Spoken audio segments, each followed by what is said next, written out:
গোলাঘাটত দুদিনীয়াকৈ কোচিং আৰু ৰেফাৰী প্ৰশিক্ষণ। গোলাঘাটত দ্বিতীয়গৰাকী লাভলীনা নয়নমণি মামণি উমা চেত্ৰী শিৱ থাপা উলিওৱাৰ প্ৰয়াসেৰে জিলা কোৰাছ সন্থাই দুদিনীয়া কাৰ্যসূচী সম্পন্ন কৰে। গোলাঘাট জিলা কোৰাছ সন্থাৰ উদ্যোগত আৰু কোৰাছ অসমৰ তত্বাৱধানত গোলাঘাটৰ জোনাকী নগৰ ৰংগমঞ্চত 19 আৰু 20 এপ্ৰিলত বহু সংখ্যক ছাত্ৰ ছাত্ৰীক লৈ ৰেফাৰী আৰু কোচিং প্ৰশিক্ষণৰ শিবিৰ অনুষ্ঠিত কৰে। ৰেফাৰী প্ৰশিক্ষণত 4 গৰাকী উত্তীৰ্ণ হয়। এই দুয়োটা প্ৰশিক্ষণ শিবিৰত আন্তঃৰাষ্ট্ৰীয় প্ৰশিক্ষক মুছফিক আহমেদ হাজৰিকাই মুখ্য প্ৰশিক্ষক হিচাপে অংশগ্ৰহণ কৰে। সহ পৰিচালক হিচাপে ৰিংকু বৰা, চিত্ৰ বৰা, ৰাহুল শইকীয়াই অংশগ্ৰহণ কৰে। জিলাৰ কোৰাছ সন্থাৰ সভাপতি যাদৱ কোঁৱৰ আৰু সম্পাদক ৰিংকু বৰাই সকলো প্ৰশিক্ষাৰ্থীকে ক্ৰীড়া জগতলৈ স্বাগতম জনাই মানপত্ৰ প্ৰদান কৰে। গোলাঘাটৰ পৰা জীৱন গগৈৰ প্ৰতিবেদন, অৰুণোদয় আছাম।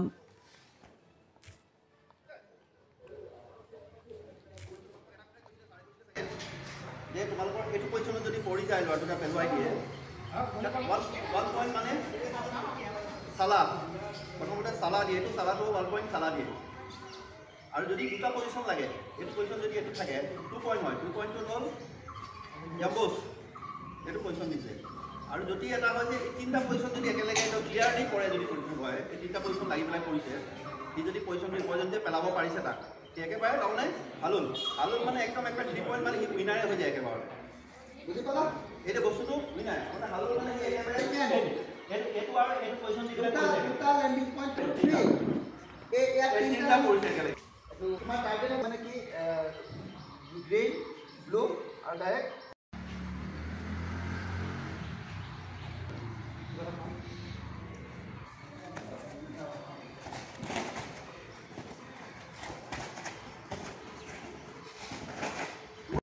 কৰিব লাগিব।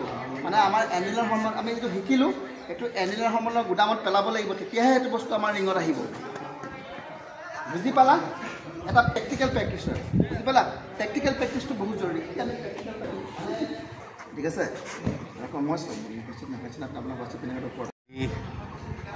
যোৱা 19 আৰু আজি 20 তাৰিখে গোলাঘাট কোৰাছ সন্থাই, গোলাঘাট জিলা কোৰাছ সন্থাই আমি কোৰাছ প্ৰশিক্ষণ শিবিৰ অনুষ্ঠিত কৰিছোঁ। আৰু আজি অনুষ্ঠিত দ্বিতীয় দিনা। যোৱাকালি আমি ৰেফি প্ৰশিক্ষণ শিবিৰ আৰম্ভ কৰিছিলোঁ। আজি খেলুৱৈসকলৰ প্ৰশিক্ষণ চলি আছে। আৰু ইয়াৰ লক্ষ্য উদ্দেশ্য হৈছে নতুনকৈ এছিয়ান গেমছত আমি আমাৰ যিটো খেল চলি আছে, আমাৰ কোৰাছ খেলখন, সেই খেলখনত যাতে আমাৰ গোলাঘাটৰ খেলুৱৈসকলেও যাতে ভালকৈ খেল প্ৰদৰ্শন কৰিব পাৰে, বা আমাৰ খেলুৱৈসকলে যাতে নেশ্যনেল বা ইণ্টাৰনেশ্যনেল পৰ্যায়লৈকে যাব পাৰে, তাৰ কাৰণে আমি প্ৰচেষ্টা হাতত লৈছোঁ।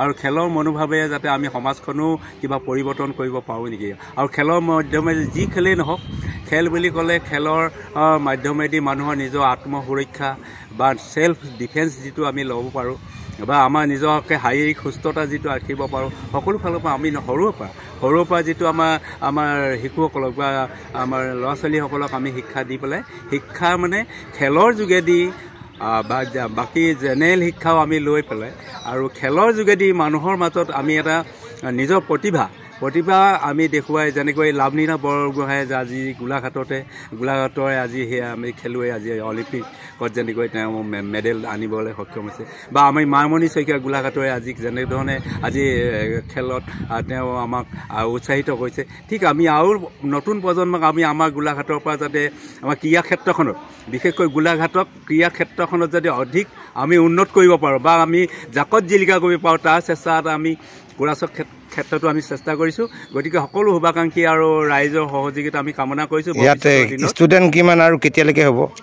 বৰ্তমান আমাৰ ষ্টুডেণ্ট আমি যিহেতু আমাৰ অনুষ্ঠানটো যদিও 3-4 বছৰ আমাৰ চলি আছে, আমি যিহেতু মই আজি গোলাঘাট জিলাৰ সভাপতি হিচাপে দায়িত্ব লোৱা প্ৰায় এমাহ সময় হৈছে, আজি 10-15 দিনৰ ভিতৰতে আমি এই খেলখন আমি প্ৰশিক্ষণটো পাতিবলগীয়া হৈছে। এইকাৰণে যে অহা মানে মে' মাহৰ প্ৰথম সপ্তাহত আমাৰ যিহেতু ষ্টেট মানে প্ৰশিক্ষণ হ'ব, তাৰ কাৰণে গোলাঘাটৰ পৰা আমাৰ খেলুৱৈ যাব লাগিব।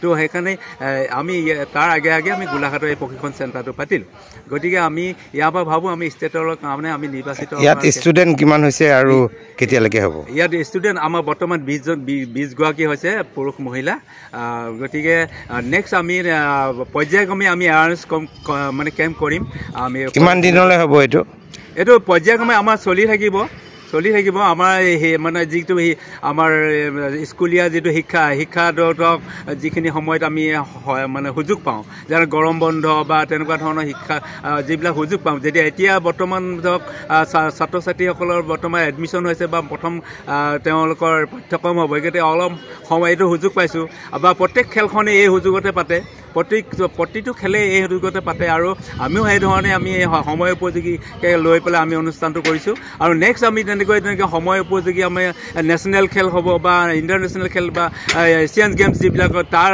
আগে আমি কেনেকৈ সময় সুবিধা মিলি আমি আমাৰ মানে ছেমিনাৰবিলাক বা প্ৰশিক্ষণ বা আমাৰ কম্পিটিশ্যনবিলাক আমি কেনেকৈ ল'ব লাগে তাৰ আগে নিশ্চয় আমি ল'ব লাগিব নহ'লেতো আমাৰ খেলুৱৈসকলে ভৱিষ্যতলৈ যিখিনি প্ৰতিভা বিকাশ কৰিবলৈ সুযোগ নাপাব সেইকাৰণে সময়ে সুযোগ অনুযায়ী আমি এই খেলবিলাক অনুষ্ঠিত কৰি যাম আৰু পৰ্যায়ক্ৰমে আমি ইয়াৰ প্ৰশিক্ষণৰ ব্যৱস্থা আমি লৈ থাকিম তাৰ কাৰণে যিসকলে ইচ্ছুক প্ৰশিক্ষণ ল'বৰ কাৰণে তাৰ কাৰণে আমাৰ লগত যোগাযোগ কৰিলেই হ'ল প্ৰশিক্ষণৰ মানে সীমাবদ্ধতা নাই যাৰ মানে ইচ্ছা আছে মই বোলে নেশ্যনেল খেলিমেই মই নেশ্যনেলৰ উপযোগী হওঁ বা মই এছিয়ান গেমছৰ কাৰণে মই মোৰ নিজৰ প্ৰিপেৰেশ্যনটো ক্লিয়াৰ কৰিবলৈ তেওঁ যেনেধৰণে প্ৰিপেৰেশ্যন বিচাৰে আমাৰ বা যিমান দিনীয়া ক'ৰ্চ বিচাৰে আমাৰ প্ৰশিক্ষকসকলে দিবলৈ মানে ৰাজি আছে মানে কেইজন প্ৰশিক্ষক আছে আমাৰ বৰ্তমান গোলাঘাটত যোৱাকালি আমাৰ প্ৰায় 10জনমান মানে ৰেফাৰী প্ৰশিক্ষণ